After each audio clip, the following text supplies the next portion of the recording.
आता हृदयविकाराचे उपचार तेही मोफत डॉक्टर मैड मल्टीस्पेशालिटी हॉस्पिटलमध्ये उपलब्ध। एंजिओग्राफी, एंजिओप्लास्टी, पेसमेकर, परमकॅर तसेच सर्व उपचार व शस्त्रक्रिया शासकीय योजनेअंतर्गत 100% मोफत। वेळेत सल्ला, त्वरित उपचार, पैशांची बचत आणि उत्तम आरोग्य। डॉक्टर मैड मल्टीस्पेशालिटी हॉस्पिटल, राहता। ही सातत्याची मागणी आहे की पुन्हा एकदा उत्पादन खर्चाची जी काही ताळमेळ आहे हा एकदा तपासून बघितला पाहिजे, कारण मुळात सरकार ज्या पद्धतीने हमी भाव जाहीर करतो तो तरी शेतकऱ्यांना मिळतो का, हा एक फार महत्वाचा प्रश्न या आधी सुद्धा संसदेमध्ये उपस्थित केला गेलेला। पण गेल्या अधिवेशनाच्या काळामध्ये सुद्धा जेव्हा सप्लिमेंटरी डिमांड्स अँड ग्रांट जेव्हा सुरू होत्या तेव्हा शेतीविषयक प्रश्नांवर चर्चा करण्यासाठी या सरकारनं अवघे 2 तास दिले होते।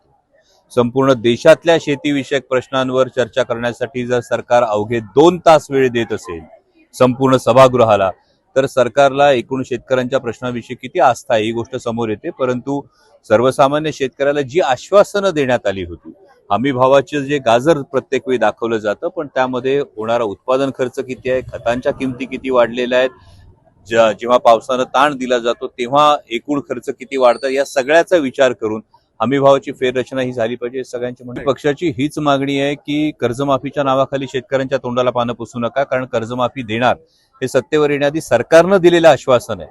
आणि मग सरकारनंच जे आश्वासन दिलं होतं, ज्यावर महाराष्ट्राच्या जनतेनं निवडणुकीच्या काळामध्ये विश्वास ठेवला होता, आता जर सरकार त्यामध्ये निकषांचा जर एक वेगळा ससेमेरा मागे लावत असेल तर सरकारविषयी एक अनास्था ही सर्वसामान्य जनतेमध्ये आहे, शेतकऱ्यांमध्ये आहे। आणि त्यामुळे विरोधी पक्षाची हीच मागणी की सरकारने जी आश्वासनं दिलेली त्याची पूर्तता करावी।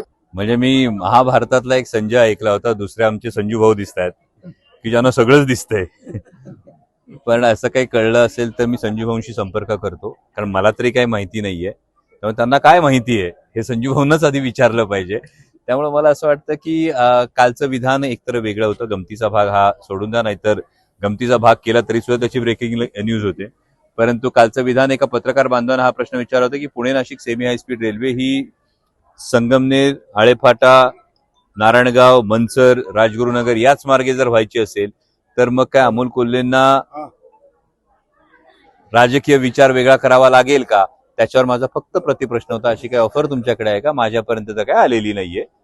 एवढंच साधं ते विधान होतं आणि हा विषय केवळ आणि केवळ Pune Nashik semi high speed railway व्हावी, ओरिजिनल मार्गानेच व्हावी, यासाठी जी आग्रही मागणी आहे आमच्या संपूर्ण संगमनेर असेल, अकोला असेल, जुन्नर असेल, आंबेगाव असेल, राजगुरुनगर असेल, या सगळ्याच तालुक्यातल्या जनतेची ही मागणी आहे, त्यासाठी हा प्रश्न होता। खरं तर आपण पत्रकार बांधवांनी नक्कीच त्याचा शोध घ्यावा, कारण मी संसदेमध्ये सुद्धा ही गोष्ट मांडली की जगात जर 14 ठिकाणी रेडिओ, टेलिस्कोप आणि रेल्वे एकत्र होते तर विश्वगुरू म्हणवणाऱ्या भारताला ही गोष्ट का शक्य होत नाही, हा मी संसदेत विचारलेला प्रश्न आहे।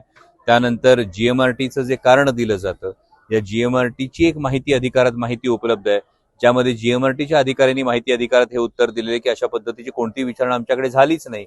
मग अशा पद्धतीने अलाइनमेंट चेंज होत असेल तर ती नेमकी कोणामुळे होतीये, कोणाच्या हितासाठी केलं जातंय का, हे अनेक प्रश्न निर्माण होतात। आणि आत्ताचे माननीय मुख्यमंत्री देवेंद्रजी फडणवीस हे 2014 ते 19 या काळात मुख्यमंत्री असतानाच ज्या MRIDCची स्थापना झाली होती, ज्यांनी याचा संपूर्ण सर्वे केला होता, त्या MRIDC कडून हा प्रोजेक्टच काढून भारतीय रेल्वेकडे दिला। तर माझी माननीय मुख्यमंत्री महोदयांना ही विनंती आहे की आपली देशभरात आजकाल इन्फ्रामॅन म्हणून एक ख्याती आहे, तर ती ताकद वापरून, ते वजन वापरून Pune Nashik semi high speed railway ही जुन्या अलाइनमेंटवरच होण्याच्या दृष्टिकोनातून आपणही ताकद लावावी, अशी माझी मुख्यमंत्र्यांना विनंती। आता हा सुधीर भाऊ म्हणजे हा देश पातळीवरच्या नेत्यांचा प्रश्न आहे, तो मला कशाला विचारताय। महत्वाची गोष्ट याविषयीची इतर नेत्यांची स्टेटमेंट जर बघितली तर त्याच्यावर तुम्हालाच उत्तर मिळेल। मी शांतपणे सांगितलं की राष्ट्रवादी काँग्रेस पक्षाचे 8ही खासदार हे ठामपणे एकत्र आहेत। आमच्या सगळ्यांचं एकच सूत्र आहे, आदरणीय पवार साहेब सांगतील ते धोरण, बांधतील ते तोरण, इतकी साधी सोपी गोष्ट आहे। आणि आमच्या नेत्या खासदार सुप्रियाताई सुळे यांच्या नेतृत्वाखाली आम्ही ठामपणे लोकसभेमध्ये ज्या कारणासाठी आम्हाला निवडून दिले, ज्या विश्वासाने निवडून दिले, ज्या अपेक्षेने निवडून दिले, त्यासाठी आम्ही सतत कार्यरत आहोत। त्यामुळे इतर कुठल्याही चर्चा आणि वावड्या यांना महत्त्व द्यायची आवश्यकता नाही असं मला वाटतं। श्रीराम पार्क, राहता शहरात प्रथमच स्वतंत्र पाण्याची व्यवस्था देणारा एकमेव 15 एकर भव्य NA प्रकल्प। NA प्लॉट्स खरेदी सुरू, मोजकेच प्लॉट शिल्लक, तसेच कर्ज सुविधाही उपलब्ध। प्लॉटची वैशिष्ट्ये: अंतर्गत 50 फूट व 30 फूट रस्ते, street light, garden, jogging track, आकर्षक लँडस्केपिंग, स्वतंत्र ड्रेनेज लाईन, सर्व सुखसोयी, नयनरम्य परिसर. मग आजच प्लॉट बुक करा. 9623899191, 9623659191. साईट पत्ता Nagar Manmad road, hotel red chilli समोर, राहता, जिल्हा अहिल्यानगर.